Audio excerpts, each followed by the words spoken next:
Mr. Boaty, you fat lazy twat.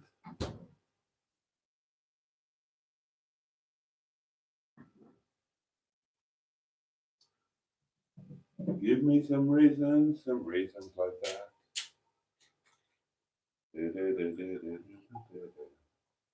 Mr. Boaty, you, Mr. Boaty, you fat lazy twat. Oh dear, right.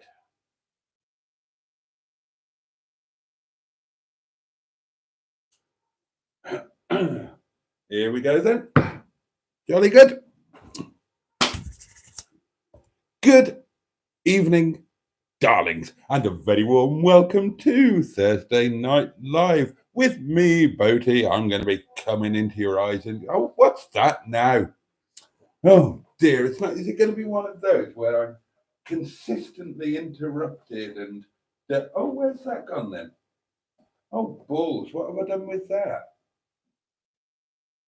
Oh, that's annoying. I've lost my portable electric telephone, or one of them. Anyway, maybe I left it in the car.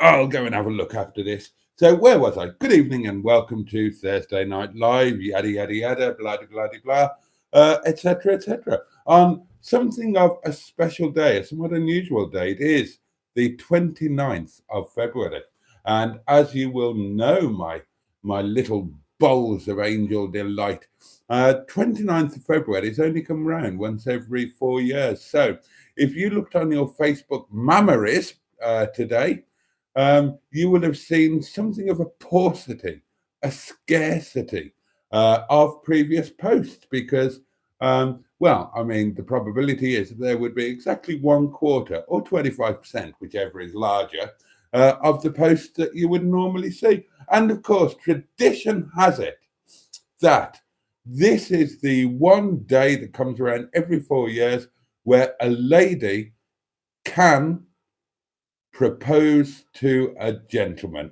which I say is a load of hairy bollocks. They can do it any time they damn well like. I'm all in favour of female empowerment. Cheers, darlings. Up yours. Hope you've had a decent day. I'm sure you'll tell me all about it. Lovely. Good evening, Boaty and all, says Mr. Jimmy Quinn. And good evening to you, Lord Stiff Upper Lip. Hi, Boaty. Hello. Project Nigel, Captain Mustard, has popped in and said, hello, chaps. And he's left it at that. I imagine he will be back in about 2.5 minutes to say, can't stay, editing a video. What? Neil is here, the lovely Neil, aka the Governatore. Hello all, how are we tonight? Oh, gosh, he's such a smooth talker. Not White Star, Boaty and chat, says Barry. Chris McGuire. Chris McGuire. Everybody's bloody pinging me. Chris McGuire says, evening all. Diddly do. And indeed diddly. Oh, Trace is here, the Greenwood. Evening all. Joe is here, the lovely Joe. Cars with JC. Good evening, Jason and chat. How are we? Skick is here, and Skick says, why is Mustard getting a few made-up characters on his live? I can answer that for you quite simply, Skick. YouTube have introduced a new thing. So basically, if you do your live in portrait format, as Mustard always does, YouTube are calling it a vertical live. So in other words, not like that, like I'm doing now, but like that. If you do that, then YouTube have now got a live feed. It's allied to and associated with the shorts feed. So if you're viewing on the YouTube app, on a mobile, on a portable electric telephone, right, then live streams will pop up onto your feed and you can scroll through them to see which live you fancy looking at. So anybody who does that is going to pick up quite a lot, or stands a good chance of picking up a lot of random people who've never seen that channel before, never seen any of the videos, never seen any of the live streams. They'll just see that and they'll pop along, and they might well interact. They might spam their timeline. They might do all sorts of things. And that's what's happening with Mustard's lives at the moment. He's getting amazing numbers. He's getting over 1,000 views on many of his lives now. And he's getting a lot of new people turn up. And that's lovely. That's absolutely grand. I am not doing lives in vertical format because I've decided I don't want that. It's not what our live streams are about. It's not what this is about. We're about a community, small but perfectly formed. We know each other. We're comfortable with each other. New people are welcome. Of course, new people are always welcome. But they're welcome to fit into the community's zeitgeist. In other words, to do what we do. And quite honestly, I don't want strangers from various countries coming in and flagging up a load of spam stuff or political stuff, or saying, what's all this about? I don't know anything about it, or directing personal abuse at the host, which is what happens on live streams generally. It's certainly what happens on TikTok. It can happen on Twitch, blah, blah, blah. I don't want it, so I'm not going to do it. My live streams will continue in this way, but Skick, that is why you're seeing what you're seeing on Mustards. Hope that answers your question satisfactorily. And I hope you don't mind that I've gone on talking about something other than some main subject for some period of time. But at least it wasn't Momo, Skick, although I might talk about Momo later on, just for you. Has the other candle exploded now too, asked Grace? No, it hasn't, but it was just impossible to light. So I've thrown it away. And I'm not going to get that type of candle anymore. They were quite expensive. They were like £4 or something. And you only get to burn about £2.80's worth of them. So I shall have to make the effort to go into Tesco, which I don't like doing particularly. And I will get the smaller Tesco ones that I used to use. And with a little bit of careful approbation, you can burn them all the way down and probably get your money's worth out of them. And they used to be £1 each. I think they're £1.25 the last time I bought them. So I'll get some of those instead. Or I'll just go and get the little mini tea lights like I did for a while. Hello, everybody, says Buddy Scrotter. And hello, Mr. Boticus. Wow, tonight I feel back to normal after a month of the lurgy. How are you all? Good, glad you're feeling better, Buddy. I thought I was completely out of the lurgy, but last couple of days it's been back a little bit. Not as bad as it was, but noticeable.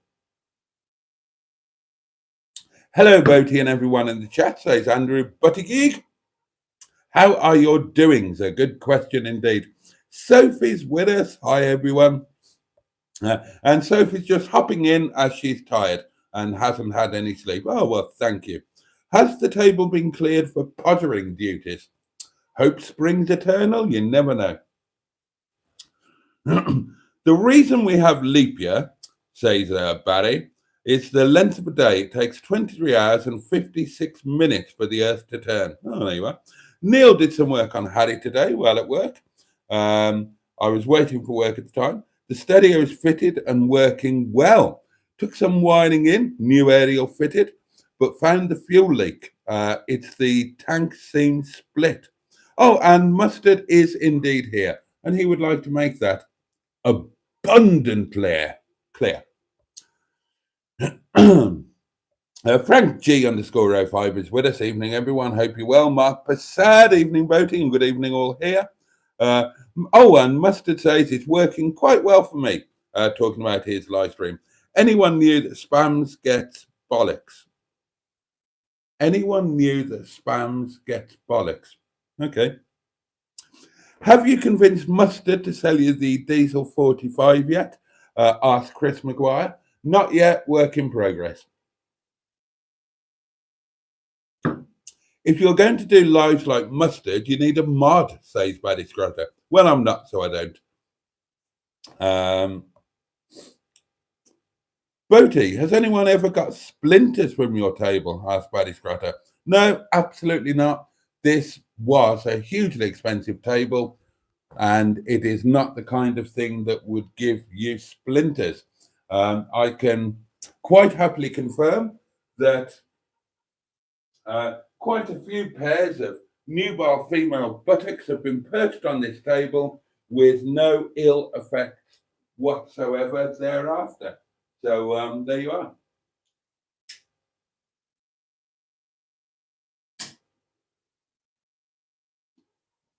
Been a good table, this has. I'm very fond of this table.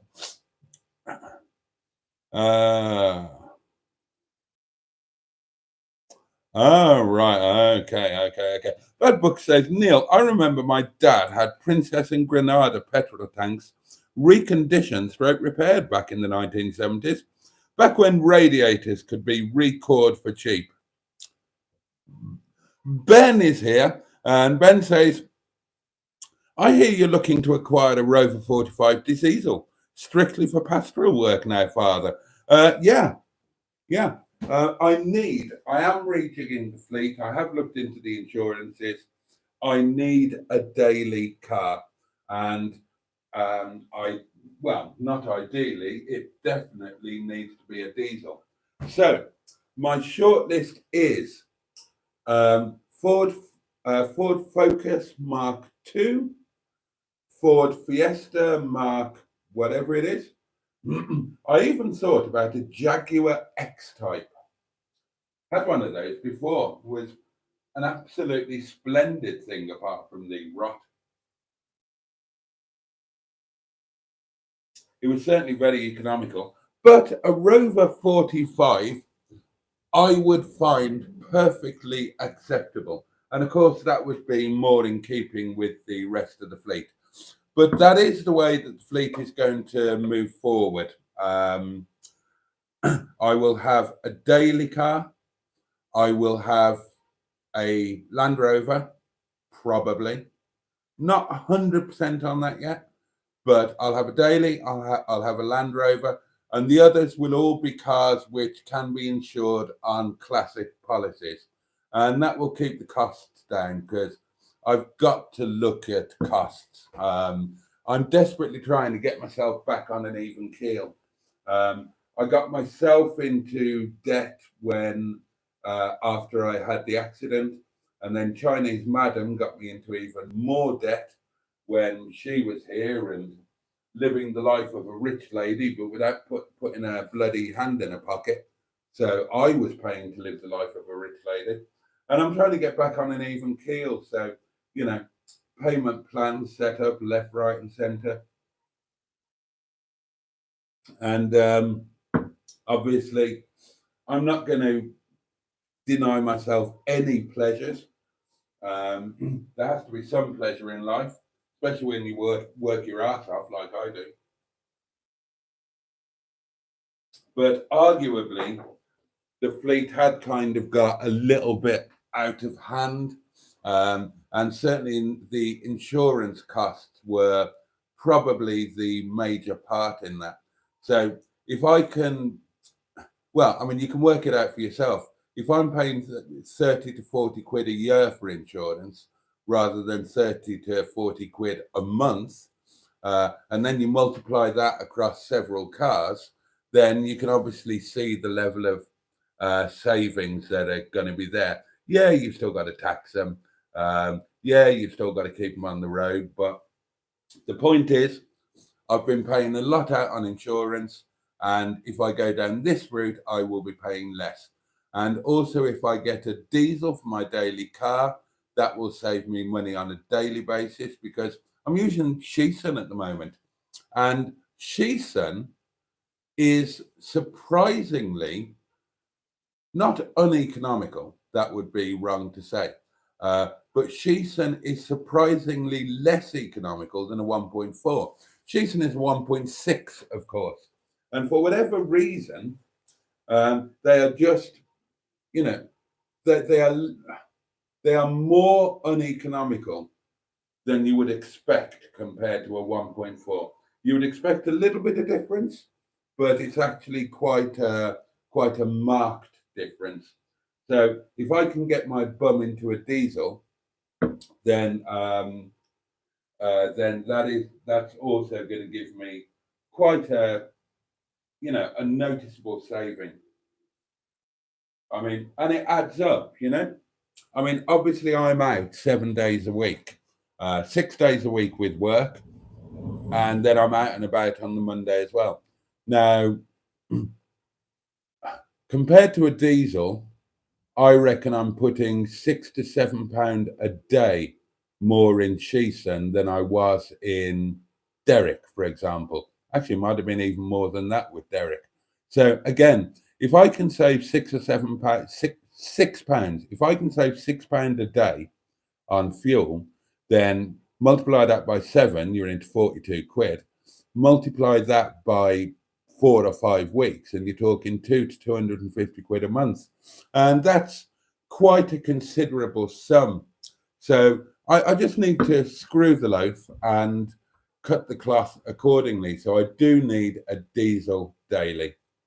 Brian was okay as a daily because Brian was doing mid-40s MPG, but ideally I need a diesel. So I either need to get a cheap and cheerful diesel that I can just buy outright by scraping a bit of money together, scrapping Brian, probably borrowing a bit from work, or I need to, sad as it would be, I need to sell Boo, because Boo is quite an expensive indulgence, and then use that money to get to get possibly a more decent daily that might do me for 3 or 4 years, something like that. So so that's the way that the fleet is going. But yeah, I mean, the easiest way around it would be to buy Mustard's 45 diesel. I really did enjoy driving it on Monday and Wednesday. It's extremely economical, and as I said the other night, I would enjoy the project aspect of it. You've not seen me do anything like that so much, and the reason is because I don't do things like that. But I like the idea of a project that I can actually try and improve myself with my own two hands, as it were. And I might be able to do something with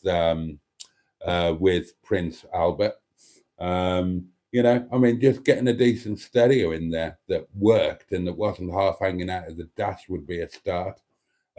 Sourcing a correct saloon interior and fitting that, that might be something that I can do. I've got the requisite tools for it, and if I tried, maybe I could do it. Silly little things like fitting a decent aerial, daft little things like that. I might be able to just make it look a bit less sheddy, and I would enjoy trying to do that. So there we are. Trace has been a channel member for, God, it's a year. Trace has been a channel member for 12 months. So thank you, Trace. And Joe has been a channel member for 6 months non-stop. But I think you were a channel member before that as well, weren't you, Joe? But you've been a continuous channel member for 6 months. So thank you to you two. And thank you to all of the other channel members who do such a fabulous job in supporting me and supporting the channel on a continual basis. Now, where did I get to? Here. Yeah, there we are. Oh, yes, I answered that one, didn't I? And I read that one, and I read that one. Boaty goes to Tesco and has to mingle with the great unwashed. Yeah, well, that is the fear, isn't it? No, I mean, it's not that. It's not that. My aversion to Tesco is not for snobbish reasons at all. I quite like Tesco. It's just that life has changed a bit for me now. And in no small way because of these live streams. So I go to Sainsbury's because I can go to Sainsbury's during the evening. I justify it by normally getting some stuff for the restaurant, and I get my personal stuff at the same time.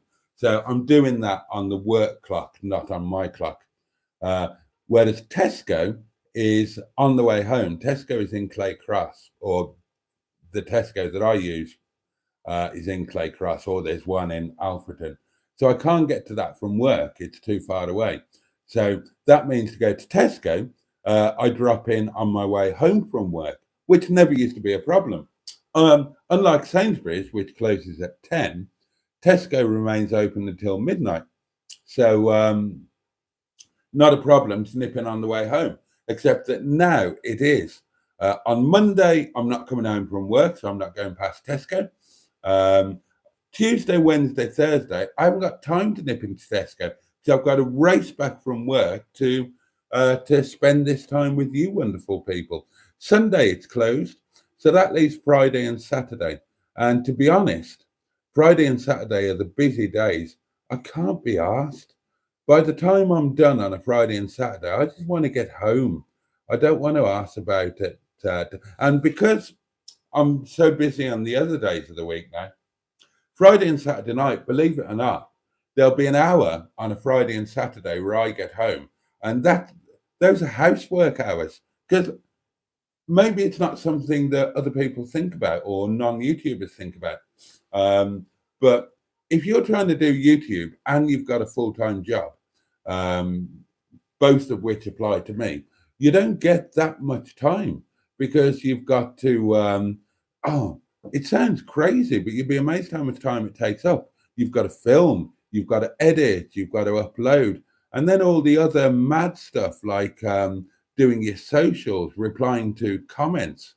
It all kind of takes up time. So Friday and Saturday night, I get an hour where I can whiz around the cottage and throw some laundry in, have a dust, have a tidy, do the things that I literally don't get time to do during the rest of the week. It sounds crazy, but I promise you it's true. And if I stop off at Tesco on the way home, then that's half of that hour gone up the Swanee. And those half hours or hours aren't easy to find elsewhere in the week. I mean, obviously, Monday used to be a massive doing day when Monday was a day off. But again, it's not now because I get up, not particularly early, but I'm knackered after the weekend. And, practicably, as soon as I can after I get up, I'm off to the yard. And I'm not complaining about that. It's wonderful. I love it. But when you're a one-man band, when you're living alone, you just don't get, it's kind of hard to keep on top of all of the other things that you might want to do.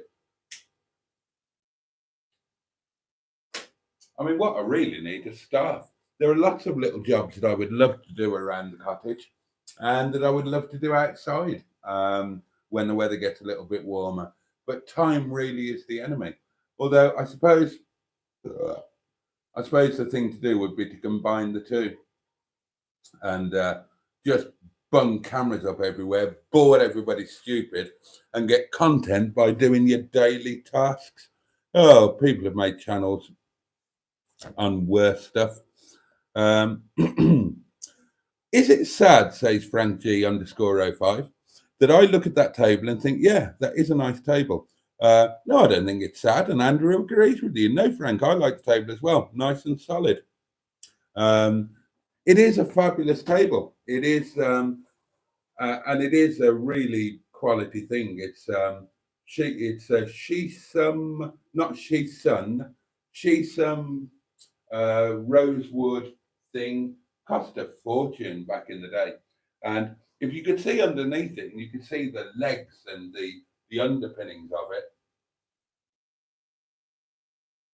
Honest to God, you could have a full Roman orgy on this table and you'd be safe as houses. It wouldn't collapse. Trust me. Mike Prasad says, what about a Jaguar S-Type?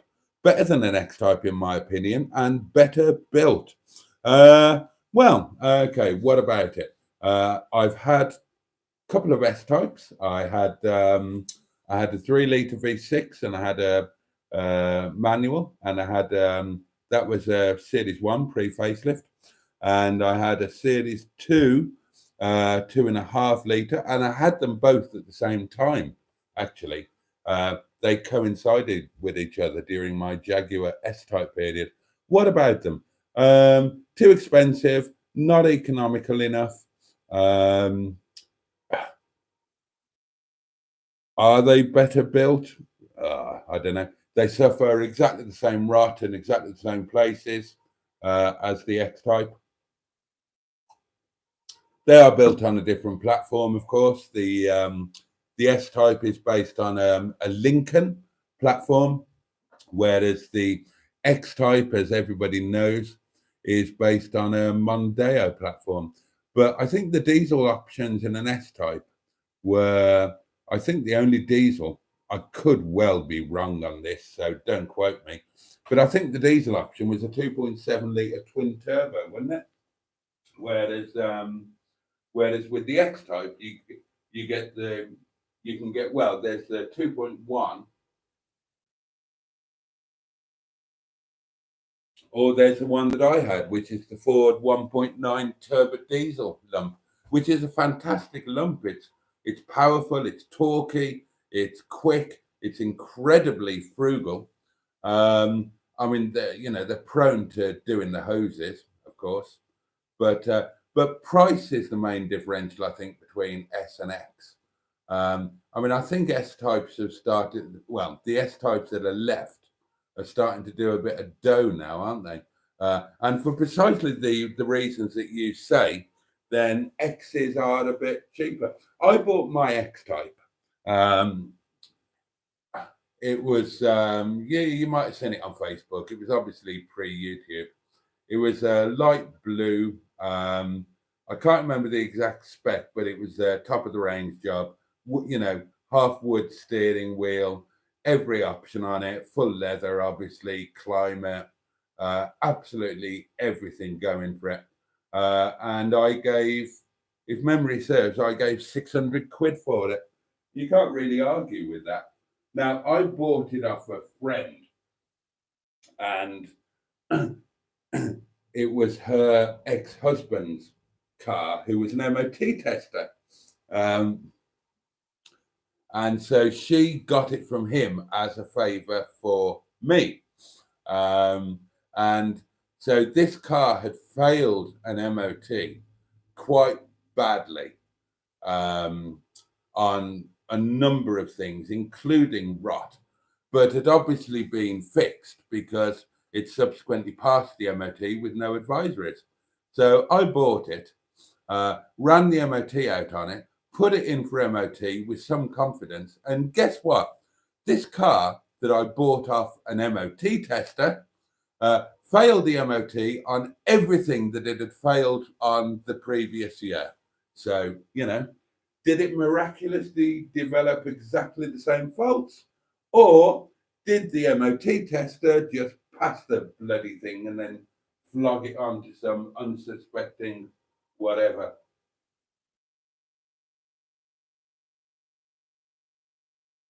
I will leave that up to your imagination, but I wouldn't mind another X-Type. Probably a bit too big and cumbersome for a daily, really. A Mark II Focus would be more sensible in a lot of ways. I'm very comfortable in a Mark II Focus. The driving position for somebody of my height is absolutely superb. But I'd be very happy with that Rover 45 diesel. As I say, it's I enjoyed driving it very much. I do like a Rover 45, and it would be more on point for the channel, as it were. Barry says, oh, hang on. Oh, no, let's, I missed one from Ben. Ben says, what? If we provide spam, open bracket, canned or fritters, close bracket, We get mustardo bollocks. Count me in. Oh, well, there you are. Take that up with mustard. Barry says an abstainer is a weak person who denies himself a pleasure. Ambrose Bierce. Oh, Ambrose Bierce. Yeah, he wrote, oh, I might be wrong, Barry, correct me. This is from distant memory. He wrote something called the Devil's Dictionary. Is that correct? And it was absolutely fabulous. He would basically give definitions like this one. I'll read it again for sheer joy. An abstainer is a weak person who denies himself a pleasure. I quite like that. Boaty, you can't beat a diesel, says Baddy Scrotter. I worship mine. Well, I'm not sure I'd go so far as to worship it, but CVT gearboxes ruin fuel economy, says Mustard. They might do. They might do. And Mustard goes on to say, I would keep the diesel on next month, but I don't want to pay the tax if I'm not keeping it. Andrew says diesel is for tractors and trucks, open bracket, or sheds, close bracket. Yeah, but Andrew, that's the thing, you see, because diesel is for tractors and trucks, then the government makes diesel available for tractors and trucks without fuel duty on it. You may have heard of it. It's called red diesel because a red dye is added to the diesel. It's normal diesel. It's exactly the same white diesel that you get at any diesel pump. It just has a red dye added to it for one reason and one reason only, so that by dipping the fuel tank, Her Majesty's forces can tell if the fuel is being used in a vehicle that it shouldn't be used in, because you can only use it in certain vehicles. But I have heard from a friend of a friend that if you live in a rural farming location, there's a very strong chance that your local garage will sell this red fuel duty free diesel. And I've heard that they will sell it to any local resident to stick into their fuel can. And they've got no idea whether it's going to go into a tractor, into a lawnmower, or into, to pick something at complete random, a 2005 HSE TD4 Land Rover Freelander. So that's something I've heard. I really should investigate that, shouldn't I? Derek was a great car, says Joe. It wasn't. Derek was an absolute heaving munter of a shed, but my God, it was good on fuel. Barry says, my diesel is a shed and a tractor, and I love it to bits. It hasn't got a name. It should have, though. Joe says the diesel 45 would be ideal for you. Yeah, I agree with you, Joe. I think it would be ideal for me. L series diesels are brilliant, says Neil. It's good to have a project car, says Frank. Keeps you busy. Andrew says, never having owned a diesel, I shouldn't really comment. Are they really more economical than petrol or gas-powered cars? They can be. L series are a no-brainer, says Mustard. Call it Dennis Waterman, Barry, says Mustard. Oh, and Barry is sold. Dennis Waterman it is. HW100 is with us. HW100 or HW100. And says, oh, I've lost it now. Hello, Boaty, and hello to you. Thank you for being here. Really appreciate it. Skick says, how many hours do you do a night? Well, Skick, I'm not as young as I used to be. So it depends on the situation. Now, some nights I might only do 20 minutes. Some nights I might do an hour. Some nights I might do half an hour and then fall off onto the floor. It entirely depends. Now, back in the day when I was a thrusting young buck, then you really would be talking about hours and hours and hours. I think the most impressive night's work I ever put in if you'll forgive the phrase, was one night in Cyprus, in our beach house in Cyprus with Lisa. She spoke about it with awe and admiration. Apparently, this night I went just absolutely mad, and I went at it literally all night. She was in a hell of a state the next day, and the weird thing about it is that I was drunk and I have absolutely no memory of any of it. But these days, Skick, nothing like that. I'm an old man. What can you expect? Boaty, Tesco, understood. Oh, jolly good. Call it Purdy. She had an MG in the New Avengers. Hello, lovely people, says Ross. Dinosaur Dad, or Dino Dad, as he's now rebranded himself. Enjoying a weekend away with Mrs. DD. No kids and no stress. Right, good for you. Hope you enjoy yourself, Ross. Sounds fabulous. Janet Jackson might be a good car for you, says Mustard. Wrong colour. Me and Mrs. Scrotter, says Barry, will be on the lookout for another table soon. The chairs are falling to pieces, literally, after 20 years of abuse from the young Scrotters. Mr. Stephen Parry from Port Sunlight in the Whittle, the Leisure Peninsula, says, what about an old Mondeo diesel? Nice to see you alive. I wouldn't mind an old Mondeo diesel, to be honest. Wouldn't mind at all. Smelly Hole is with us. Well, hello there, Boaty, you sexy thing. Can I have a go on you on your table? If the normal parameters apply, then absolutely, why not?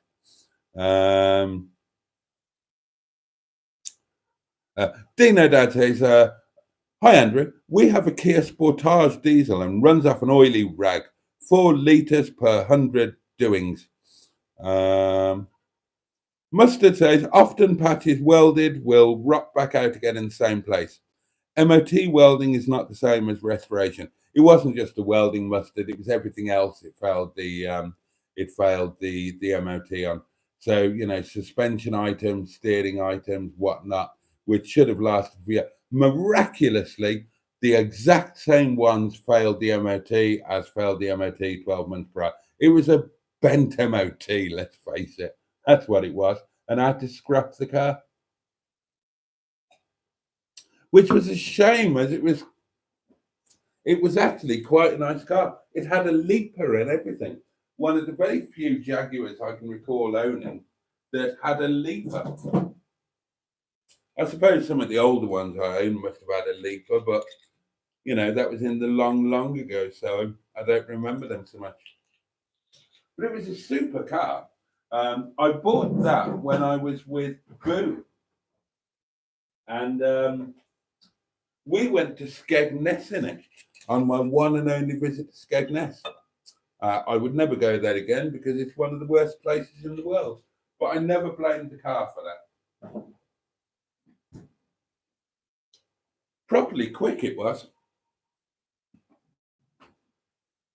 He did write the Devil's Dictionary. Thank you. Skick says, maybe if you cut down on the fleet, you could afford to have a Tuesday off.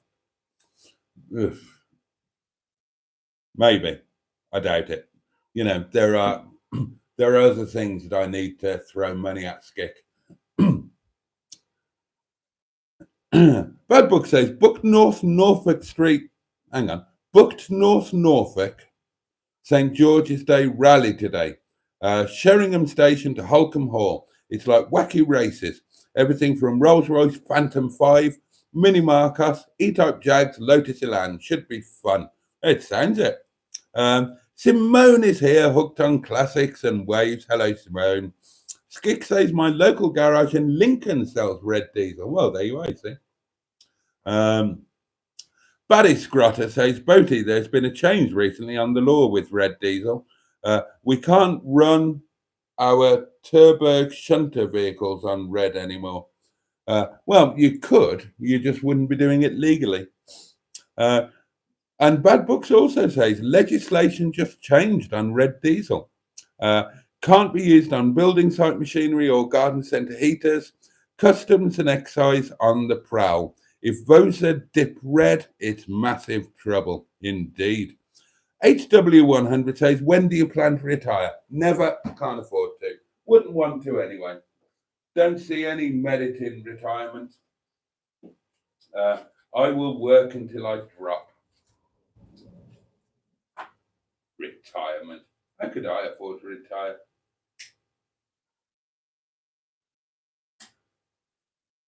And what would I do? What would I do if I retired? I mean, if I retired, if I could afford to retire, then I would probably just go on endless road trips driving cars. And so that would mean that I wouldn't need to retire because in an ideal world, if I could get, if I could get YouTube working for me, then that is what I would do. I'd have a fleet of cars. I'd take them on road trips, interesting road trips, and I'd film them. And that would be my work, and that would be how I would make my money, which is what I would do if I retired. So what would be the point in retiring, if you see what I mean? Yes, Barry says Bad Books. Garden centres are getting regular visits at the moment. Here in the land down under, says Andrew, they put a substance called AdBlue in diesel. It's made from animals' wee. Yeah, same here, Andrew. We do too. And Bad Book says, yep, same in UK on modern diesels. I wouldn't mind a late model Mondeo, says Andrew, but not diesel. And then we're talking about garden centres for some bizarre reason. So there we are. What an interesting discussion on diesel vehicles.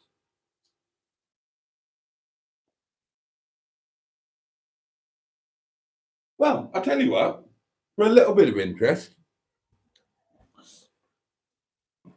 Right, if you lot were me, and God knows you know my situation, what would you do with my fleet?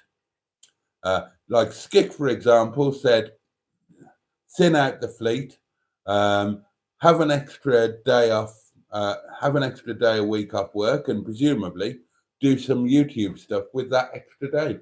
So if you lot were me, what would you do with the fleet? What would you have as a daily? How would you get hold of that daily?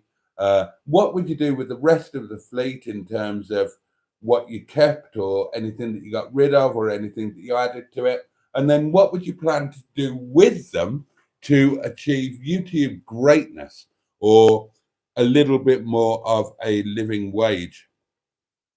I'm sure Fred the Shed is a diesel, says Neil. Yeah, so am I. Yeah, no, just no. I mean, it's the elephant in the room again, isn't it? Fred the Shed needs and deserves to be scrapped. I'm tired of having this discussion, but I'll have it again for the show. Fred the Shed has got no merit whatsoever.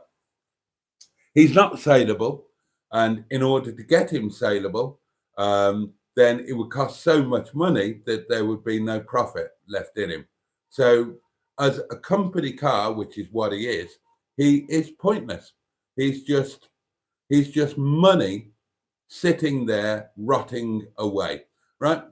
I'll tell you what Fred is.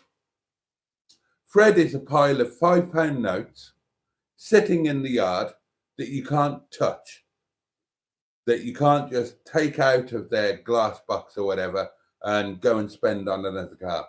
He's just a pile of £5 notes sitting there, but every month the fairy comes and takes one of the £5 notes away. Because believe it or not, my darlings, and this might come as a surprise to you, Fred the Shed is not increasing in value. And, you know, that's something that I've learned. Leave a car sitting in a yard for months on end, it tends not to increase in value.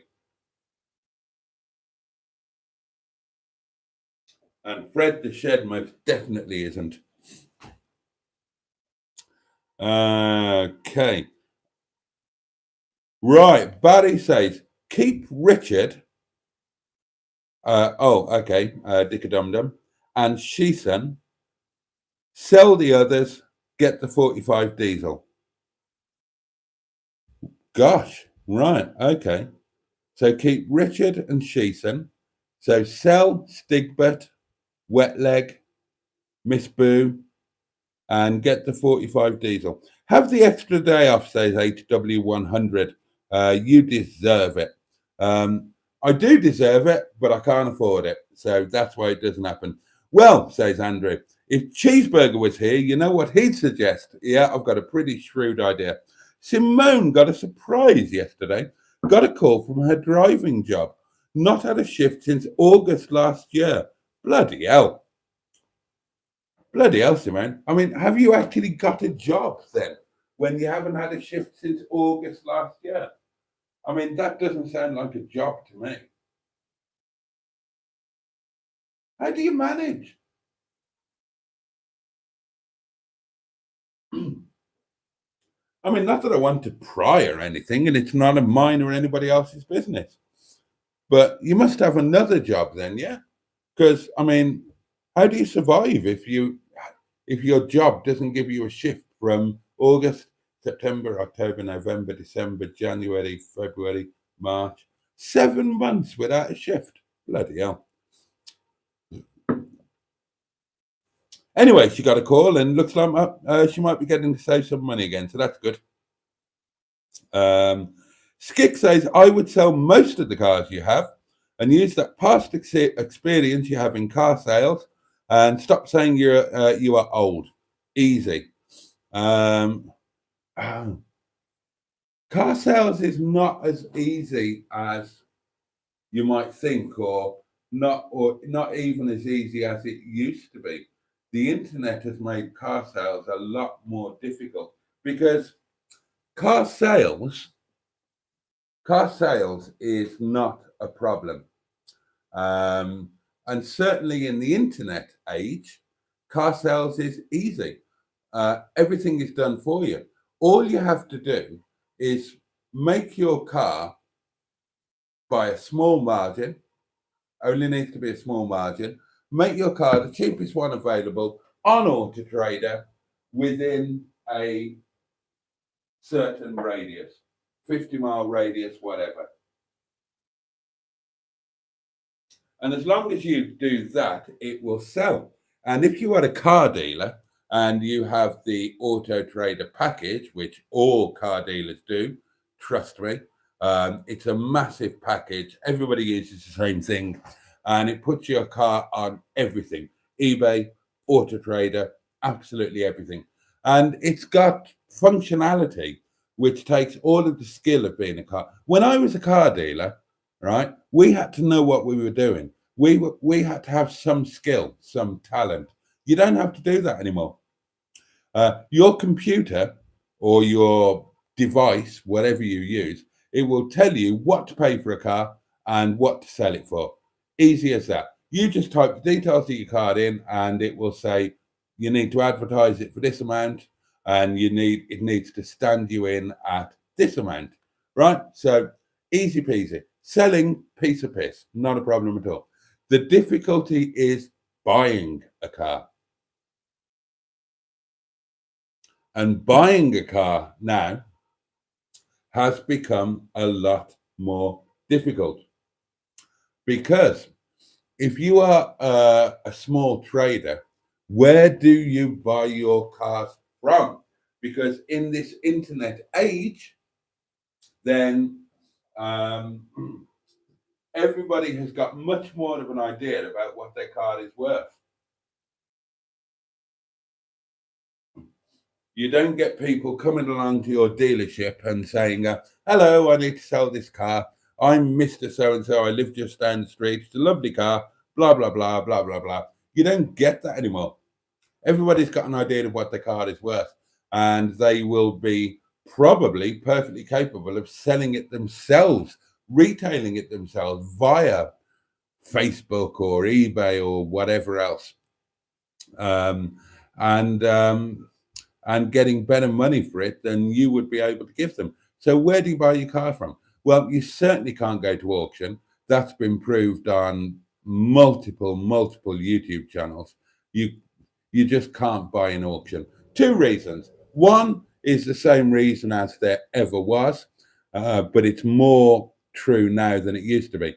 For a car to end up in auction now, there's got to be something pretty seriously wrong with it. Otherwise, it won't be an auction. There are too many other options. If it's a privately owned car, then they're only going to put it into auction if there's something so wrong with it that they can't or won't sell it off their drive.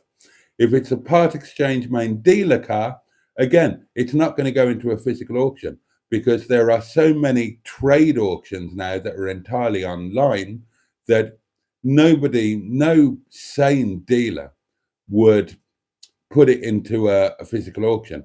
It's so much easier to do it on the virtual online system where they get the part exchange, come in, they put it on the system, it gets sold, the company comes along, collects it, pays them, takes it away, gets delivered to the new owner. No hassle. Believe me, to put a car into a physical auction takes a little bit of effort, believe it or not. You've got to get the car there. You've got to fill out all the paperwork. Getting the car there means 2 members of your staff have got to go down there. Trust me, I know about this. Obviously, I ran an auction myself, but that was a classic car auction. Now, in the very early days of Arrow auctions down in Redditch, close to where my dealership was, in their early days, they were getting no cars in at all. And they used to beg us for our modern cars off the pitch. Can we please come and take them and run them through the auction? So at least it looks as if we're doing something. But anyway, that's another story. So you can't buy your cars from auction. Where are you going to get your stock from? Where are you going to get your stock from? You're not WeBuyAnyCar.com or anything like that, which, by the way, are owned by the same people as British car auctions. They're like a massive, all of these companies, the car auctions, WeBuyAnyCar.com, all of those, they're all owned by the same group, and they all operate a little cartel between them that is, very slightly smelling of fish and slightly fraudulent in some ways, and which can't really be broken into. And that is why if you sell a car on Marketplace or try to sell a car on Marketplace, you will probably get a lot of messages from dealers or wannabe dealers saying, what's your best price? I'll give you X amount of quid for it, because that is your only chance of buying a decent car, really. Can't buy it from auction. It'll be a shed. Oh, and the other thing with auctions is you get members of the public there now as well. So auction prices are now almost retail prices. And again, this has been demonstrated so well on so many YouTube sites that it's untrue. And indeed, there's a YouTube video doing the rounds at the moment from one of the more well-known people who has been banned from filming at auctions for exactly this reason. He's pointing out how impossible it is or ill-advised it is to buy at auctions. And they've actually clamped him down. One guy, one YouTube channel, and they've clamped down on his filming. So auctions are, dealing in cars is not, it's just not as easy as once it was. And the only skill involved in dealing in cars is buying them. And it's no accident, trust me, it's no accident that many YouTube channels are also car dealers. Think Chop's Garage, think High Peak Autos, blah, blah, blah, because it's a little bit of a niche, right? And it works 2 ways. Way number 1 is if you are a struggling motor trader, but you can produce a decent YouTube channel, then you've got an additional income stream. So the YouTube channel can prop up the car sales business, or in some cases, the YouTube channel will provide the income. And the car sales business is just providing the content for the YouTube channel, which is what actually earns the money. And thing number two with the YouTube channel car thing sales is that you get another double whammy. People, because you're a YouTuber and you're a little bit famous and you've got a channel, people will sell you their car for less than it's really worth, for less than they could get for it elsewhere. And the other side of that coin is that, again, because you're a YouTube channel and a little bit famous, you can ask a little bit more for the car than you otherwise could. So you can buy them cheaper and you can sell them dearer just because you've got, I don't know, 250,000, 500,000 subscribers. And that means that people want to meet you, want to be part of it. So they will sell you their car at a little bit less than they would get for it otherwise, because they might get to be on film, or at least their car will get to be on film, or they might get a shout out or whatever. And they will buy a car for the same bloody reason. So there you go. That's gone off on one a bit. Right, let me catch up with some comments. Where did I get to? There we are. Funnily enough, says Barry, my first job of 1 week was as a mechanic at a dodgy car sales pitch. It was a joke. That's how I ended up on the golf course.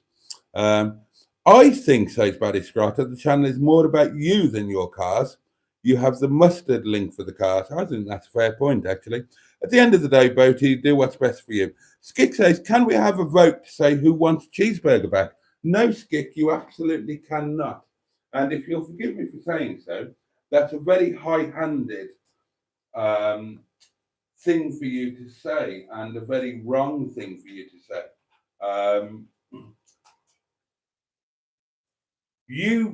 You, Skick, or anybody else, you don't get to decide what Cheeseburger personally decides to do. You can't order him to come back here and start watching this again. Doesn't matter how many people vote for it. Cheeseburger decided he didn't want to be part of this anymore. And that's his decision. He's not banned. He's not blocked. If he wanted to come back, he could, but he clearly doesn't want to.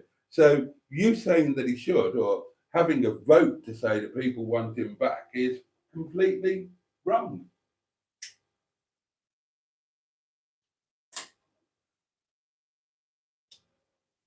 Watching YouTube is something that people do in their own personal free time, and it's not for anybody else to dictate what you, I, or anybody else do in their free time. I mean, if you guys miss Cheeseburger, then, you know, there's nothing stopping you from contacting him and saying, hey, Cheeseburger, we miss you. And again, it's only me that Cheeseburger's fallen out with. It's only this channel. You'll see him on other live streams. So if you want to hang out with Cheeseburger, you can hang out with him on Mustard's live stream or many others. But unfortunately, neither I nor Skick nor a vote nor a consortium can demand that Cheeseburger comes back. It's just one of those things.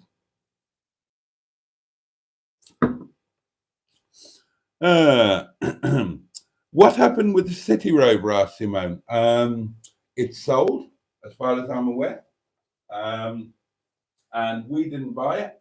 And I was privately messaged by a number of people about a number of different things, all of which led me to conclude that buying it was possibly not a tremendously good idea. I still love the idea of a community car, but I no longer think it should be a City Rover. So when something suitable comes up, or any of you guys can come up with a suggestion for a community car, I think it's something that we should do. I need to do some Fred stuff tomorrow, says Mustard. Yeah, like scrapping him. I volunteer for a charity and I'm on ESA, says Simone. Sorry to intrude, my lovely. ESA. Is that some... Oh, right. Okay. I don't actually know what that is. Hey, Hello, English people, and Boaty, says Stephen Espor. Hello to you. Oh, I hope you do too. Oh, well, I hope you do too, Simone. That would be great. Carlos Fandango is here, and he's pissed. Evening. My God, I'm pissed. John Stoodley is with us. Hi, chat. Hi, Boaty. My good run didn't last long. Oh, God help us. At something o'clock this morning, I had 2 more TIAs, and I'm back to square one again. Oh, bloody hell, John. Oh, you poor bugger. Dear, oh dear, oh dear.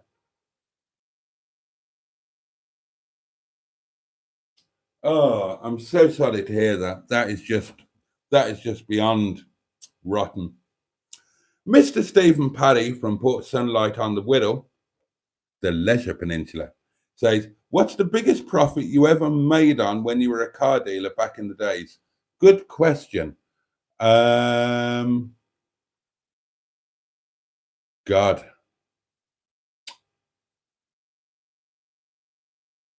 Right, I couldn't tell you exactly. I can tell you approximately.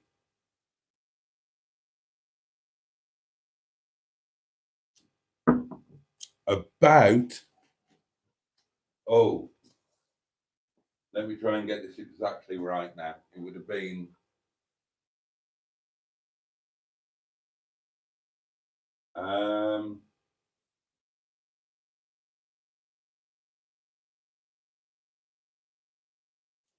on a single car, it would have been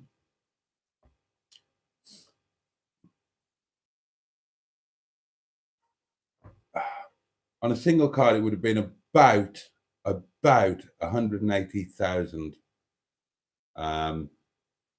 Yeah, about that. About that. Boaty speaks the truth, says Stephen S. Paul. I've been learning all about the whole auction thing for the past 33 years, and I learn a little more each day. Yeah. When shopping on Sunday lunchtime, says Bad Books, just as WBAC transporter was leaving the car park. So bonus of lots of space to park. Oh, John. John's getting very depressed again. Oh, and it was at 3 o'clock this morning, so he's feeling very weak again. Oh, bless you, mate. Barry says about 4 years ago, I spent weeks at BCA Petty Bar looking at the stuff going through. Anything any good went for silly money, even pre-COVID. Yeah, you've got to go back quite a way to where you could reasonably buy at auction, but those days are long gone. I mean, if you want to know what it's like trying to make a living from buying cars at auction and retailing them, look at the Valley Autos YouTube channel. I think I'm correct in saying that every car they've bought from auction has either been unsold or sold at a loss. Oh, Neil, you wonderful big man, you. Neil is gifted 5 memberships. Oh, Lordy. Right, who's got them? Here we go. Oh, that's nice. HW100 is now a channel member. Gary Angel, wonderful. The Honourable Pigeon. Oh, Windy Miller. Bloody hell, I didn't even know Windy Miller watched these. I mean, Windy Miller is a very familiar name from Captain Mustard's live streams and comments on his video. I had no idea he watched any of my rubbish. He certainly never seldom comments on it. And also GeoDR also gifted a membership. Oh, Neil, bless you, you kind man. Oh, and I confirmed your Momo today, dear boy. So I will be collecting those tomorrow for you. I've made plenty of space in my freezer where I will keep them safely and definitely not eat them. I have negotiated on your behalf extra chutney because I made it clear that the Momo chutney provided before was insufficient for your needs. So you will be getting a lot more Momo chutney, and there is a very distinct possibility that you will be getting free of charge a few portions of staff curry, just so you can try it and decide whether you like it or not. But, oh, Neil, that's so kind of you. And I've got 5 new channel members to welcome. That's lovely. So welcome, you 5, and I hope you enjoy it. Ah. Oh, Bally's got to head out. Ta-ta for now. Oh, and everybody's thanking Neil. That's nice. By the way, says Captain Mustard, Dan's Bangers Night. Oh, he has 666 subscribers at the moment. Does he? Bloody hell. He's flying. For those who don't know, Dan's Bangers is the channel that inspired me and continues so to do. And I dedicate my everything to do with YouTube and anything that I may or may not do in the future, I dedicate entirely to Dan of Dan's Bangers. And Mustard's going to too. I'm going to make him.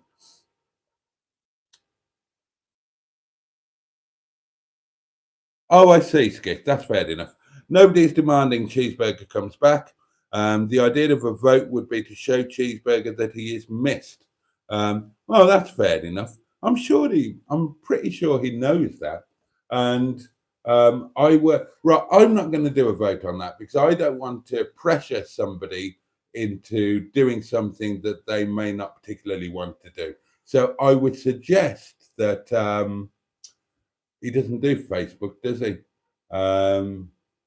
Oh, and he left the WhatsApp group and all of that as well. So to be fair, Skick, even if we did do a vote on here, he wouldn't even see it, would he? Unless somebody's in touch with him and sent it to him. Well, okay. It's too late to do it tonight because it's 7 minutes past time to go. But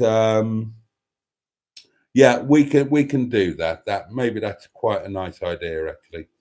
A nice Volvo S70 would make a nice community car, but I'm not paying for the damn thing, says Stephen S. Paul. Not fun enough. Not fun enough. The community car should be something fun or interesting or different that 12 people or more could enjoy playing with for 1 month of the year. Valley Autos is lucky he has another company as well. Yeah. There we are. And I've kind of made it to the end of the comments, and it's like 8 minutes past midnight, and there are 40 people still watching, which is wonderful. And under those circumstances, normally I would just carry on for another half an hour and go for it because this would normally be the last live stream of the week. But this week it's not. There is going to be a St. David's Day live tomorrow night. 41 people watching now. My goodness me. There is going to be he does indeed, Andrew. I saw him on Mustard's live stream tonight, this afternoon. There's going to be a live stream tomorrow night, darlings. It's going to by necessity be a little bit later. I will set it up for 11:30. And Skick! Oh, bless you. Oh, dear me, well, what a lovely thing to do. Thank you so much. Skick has sent me a super sticker. Skick, that's very generous. Thank you very much indeed. So, so I'm going to say goodnight for tonight, but this is not the last of the week, darlings. In fact, God almighty, we're going to be overrun with live streams now because Mustard's well and truly got the bit between his teeth, and he seems to be doing them daily now. And you've got me banging on as well. I mean, God above. It's going to become a weird world where we go to work, we sleep a bit, and we watch each other's live streams. I did watch Mustard's today, most of it. I watched about an hour of it. I think he started at He started at 3:45, and I started my bath at 4:45. And I did watch from the bath, but I didn't comment because I was in the bath. I was all wet, and wetness and iPads don't necessarily mix terribly well.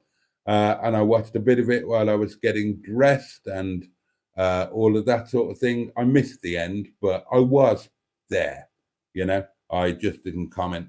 And oh, oh, bless you. Neil, thank you so much. Skick, thank you so much. I've said it before and I'll say it again. The generous acts like that, they genuinely make a massive, massive difference on a personal level.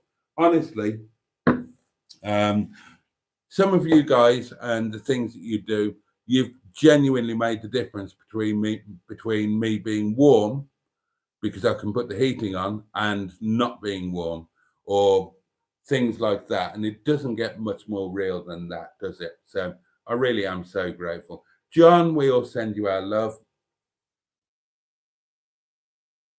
And that's it for tonight, darlings. That is it for tonight. But there's going to be a live stream tomorrow. St. David's Day Live, 11:30 till midnight or midnight, something like that. I know it's a little bit later. I completely understand if you've got better things to do on a Friday night. But if you can join me, I would be delighted. Oh, community car suggestion. Triumph Spitfire. Have a great weekend, Boaty. Well, thank you very much. A Spitfire would be great, great fun. But I think it's going to be out of budget. I'm thinking something cheap and cheerful. If we're going to go for a convertible sports car, the obvious choice is an MGF or TF. I mean, they're such incredible value at the moment. And not all of you will have had experience of one. Not all of the community will have had experience. And it might surprise you. I think if 12 of us bunged in 100 quid each to buy, insure and tax an MGF, then that might be a really fun thing because, the 4 weeks of the year that you had it, you might have a lot of fun with it.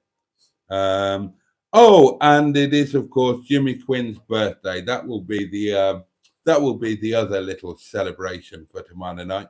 St. David's Day and Jimmy Quinn's birthday. It doesn't get much better than that. So thank you so much for your company tonight. Thank you again to Tracy for being a channel member for 12 months. Joe for being a channel member for 6 months continually and a few more months as well. Thank you to Neil once again for your incredibly generous gift. Can't wait to see you on Monday. Hope you have a great weekend in Blackpool. Maybe I'll see you and Soph tomorrow night, maybe not. If not, have a fabulous time. Have a go on the Grand National from me. And thank you to Skick for your very, very generous super sticker. There we are. Barry. So that's it, darlings. Much love to you all. Have a safe and peaceful night. Take great care. And I hope to see some of you tomorrow night, 11:30, St. David's Day, first day of spring. Good night, my lovelies. Thank you so much. For you, and of course, and indeed, bosh.